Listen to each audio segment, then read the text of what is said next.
Hey everyone, how's it going? So today we're going to be talking about The Invisible Man. I just watched it last night. I've had it recommended to me by a couple friends and my dad or my parents. They bought it on Vudu, which I'm on their account. So when they bought it, I was like, hey, why not? I'll give it a shot. I'll check it out. And quick little update. I had somebody comment on one of my videos of like covering one of the DC comics, and they were asking if I would cover Marvel comics or like cartoons. And I responded to his comment. I told him I would. I asked for recommendations. From what I saw, he never replied, but I recently just started watching X-Men Evolution, which is a cartoon that came out when I was younger. So I was like, hey, why not? That'll be a good jumping in point to see if it's as good as I remember. Because the other ones I don't have as much experience with, or I didn't watch them. So that's going to be coming out soon, or relatively soon. There's 4 seasons of that, and I'm almost done with the first one, so we'll see how much longer it takes, and I'll try to get that video out as soon as possible. So yeah, today we're going to be talking about The Invisible Man, because it was in theater right before all the COVID stuff, so I not entirely sure how many people actually went out to go see it, or picked it up on Redbox, or whatever. So you know how we do here, we're going to be blunt and upfront. Bluff, that's a modified bluff acronym. So overall, I thought the movie was it was all right. It was good. I had already seen, if you've ever heard of the channel Foundflix, he does an Ending Explained series, and I had already watched that a couple times on this movie.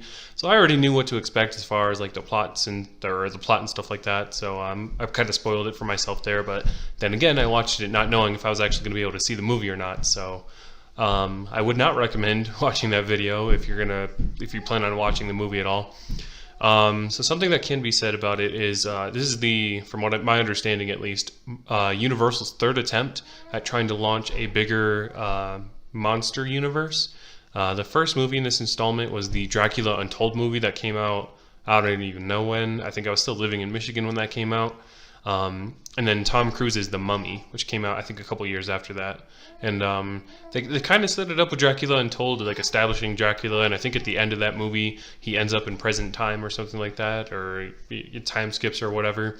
But in The Mummy they really tried to set it up because it had the Mummy, obviously it had the Dr. Jekyll, Mr. Hyde, or flip-flopped, I don't really know.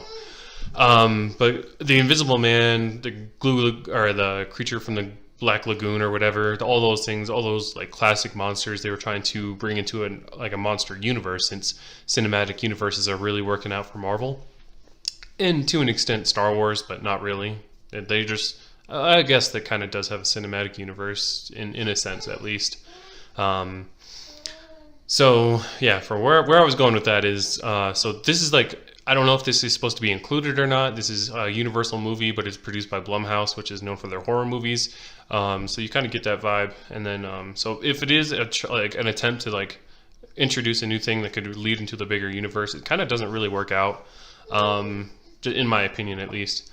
So yeah, I thought it was a decent movie. I thought the movie overall relied heavily on the suspense, jump scare kind of feel. Like if you've ever seen The Quiet Place, how the movie is all suspense and then it relies heavily on those jump scares to really get you.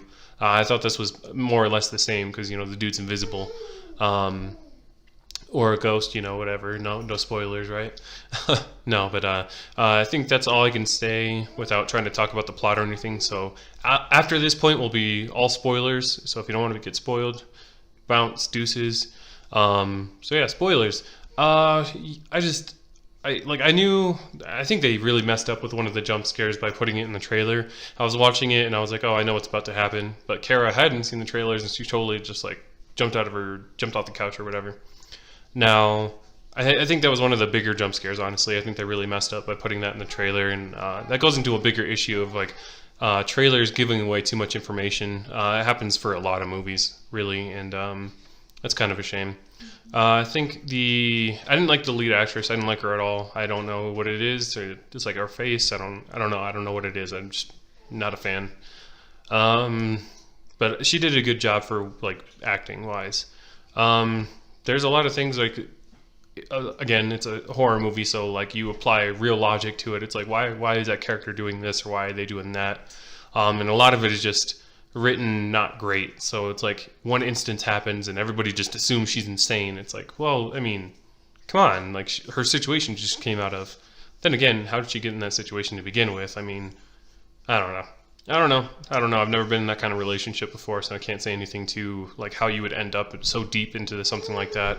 Um, or or yeah, I don't know. It's one of those things where it's like they just introduce you to this really crazy scenario of like he's super controlling and all this other stuff, and you're just expected to believe like it's just expected or supposed to be understood that she just did absolutely nothing until one day she just goes totally extreme, drugs him, and like attempts to flee the house and all that kind of stuff. So it's kind of funky. I don't know. I mean, because like her family and the police officer that's friends with her sister or whatever, they never even knew anything was wrong with her life. They never knew what kind of like situation she was in. Like I don't know. That kind of took me out at the beginning because it's like, well, how does all this like start to begin with? Like I don't know. I thought it was okay. And then I think the ending was just like it was different. Like so throughout the movie, the dude fakes his death.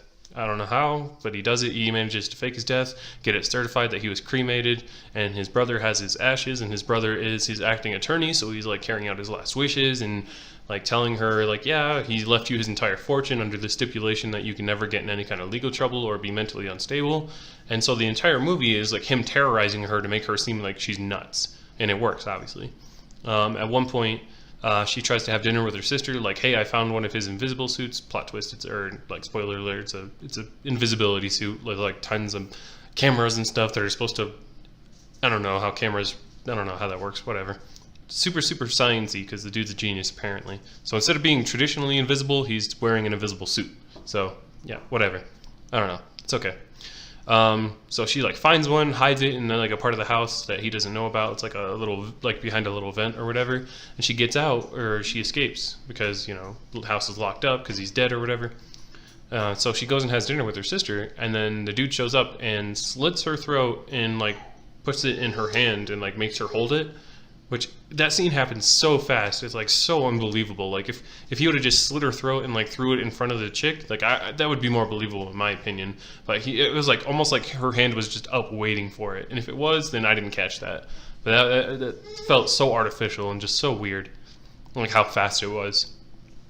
So she gets locked up in the insane asylum, and then she tries to kill herself. And then the bad guy reveals himself to be in there by stopping her from like gouging the rest of her arm with a pen or whatever. And this leads to the guards coming, and he's killing the guards, and she manages to escape. And yeah, he's like, well, you done goofed now I'm gonna go kill that little kid you were staying with in their house. And it's like, whoa. And so she shows up, she shoots him and is able to take him out, except it's not him, it's his brother. And it's like, well, wait a minute, because she's heard his voice, like he spoke to her. So she's like, I know you're alive. And then he somehow fakes being trapped in his basement by his brother, which I don't know how he managed to pull that off. Like the fact that he can, one, fake his death, and two, do that. And like because he faked his death, like he killed himself. And then the second time he managed to tie himself up and like make it look like he'd been in distress in his basement for like the whole, the movie takes place over weeks or months or something like that, which is like just nuts. Like how you pull that off, I don't know, whatever. It's just the unbelievable aspects of stuff like that is what really took me out of the movie. And I was just like, I mean, okay. So the movie pretty much ends with her taking this like submitting to him, like, oh yes, I'll come have dinner, I'll come back to you, whatever. And then she goes and puts the invisibility suit on, and then she makes it look like he actually killed himself again by taking a steak knife and running it across his throat, similar to how he did to her sister. But she did it in such a way that it was filmed. It was caught like on a security camera, like one of the ones positioned around his house. So it legitimately looks like he killed himself. And then she comes out, like she goes, takes the invisibility suit off, and comes back, and she lets out this scream and calls 911 and blah blah blah because she's wearing a wire. She's wearing a wire because the cop friend of hers was like, yeah, we'll take him down if he admits to everything. But instead, she went for the good old revenge. So yeah, pretty interesting ending. Instead of it being one a dude and one like magically invisible or whatever, it's if they move forward with this and she terrorizes people, it's going to be like a chick in an invisible suit, which is it's I don't know if this movie was successful enough to like justify a sequel or building upon the universe or anything like that. I really couldn't tell you. I haven't looked at the numbers, but I wouldn't be surprised because I mean we live in an age where everything is getting either remade or a sequel. So it really wouldn't surprise me that much, but I'm not expecting a sequel or anything like that. So to kind of recap, the movie was okay. It was fun to watch, but it wasn't anything like amazing or anything like that. I think it was overhyped to me a little bit. Or maybe it was just like one of those last things they could do before lockdown or whatever, so it's a little bit romanticized. I kind of expect that to be the case. So yeah, overall decent. I would definitely give it a rent at the very least. I don't know if I'd pay like HD charges or whatever to rent it like for $10 or anything like that. I would rent it for like Redbox, a couple bucks, or if you can find it on like Amazon Prime or Vudu for like 3, 4, maybe $5, or especially if you're gonna watch it with somebody else, really get your money out of it. It is worth a watch. I will never say something is not worth watching unless it's really bad. Yeah, worth a watch, but I wouldn't expect to rewatch it anytime soon. So that's gonna wrap it up. I'm gonna cram out, or I'm trying to do 3 more videos here pretty soon. I've been slacking lately. I've got different stuff going on between work and like my PC and trying to figure out the various programs and stuff I've been able to find. My webcam just came in recently, and I took a good solid couple hours trying to get the dang thing to work with my computer. I don't know why that was so difficult, but I finally got that to work. But I'll probably save that for when I start doing screen share stuff with like my mobile games and things like that. I'm really excited to do that because I really enjoy the mobile games I play, and I really want to share that with other people. Because at the end of the day, that's what I wanted my channel to be about, is to share things with other people, so that if you're interested, maybe you'll check it out for yourself, whether it's a comic book, a movie, a TV show, or a video game. So I'm really excited to get moving forward on the mobile games and stuff like that. So hopefully that'll be sometime soon, but I'm really trying to do some more to like make that setup downstairs more comfortable for me. So yeah, I'm really looking forward to that. I'm still working on it.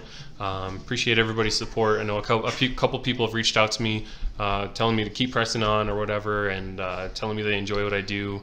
So thank you so much to those people. I really appreciate it. And yeah, that's going to wrap it up for this one. I went on that little tangent on the end on accident. I didn't mean to. But yeah, thank you so much for watching, and we'll see you next time.